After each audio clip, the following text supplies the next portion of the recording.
Otsus Ukrainasse sisse minna tuli kuidagi suht automaatselt ja kiirelt. Siiamaani tagantjärgi kahetsen, et ma nii kaua olin kogu aeg järjest kuu-poolteist korraga nädal aega kodus jälle tagasi, et me sügisel lõpetasime ju pereteraapias naisega ja et tema jaoks on ikkagi nagu võõrast seda, et mille jaoks vaja üldse mingi üksikul vabatahtlikul sinna ronida.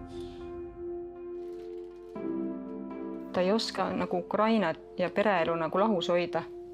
See nagu lõpuks see nagu tüütab nii ära, vaata.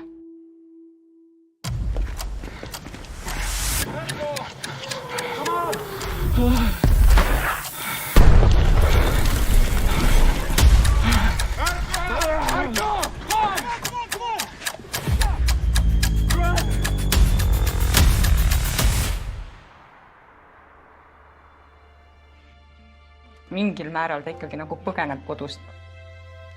Ta nagu tahab seda jätkata sellepärast, et ta tegelikult on ise omale seal nime teinud. Kohati see sõda nagu on lihtsam kui Eestis ettevõtet vedada.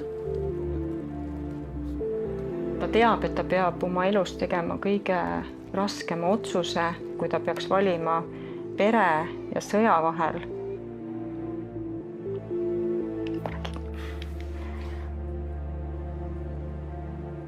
Kui oled seal nagu nii palju käinud ja nende kõikide inimestega kasvanud sõna otsest mõttes pereks, kellega seal koos oled, siis see on nagu jätaks teise pere maha. See on niisugune raske otsus.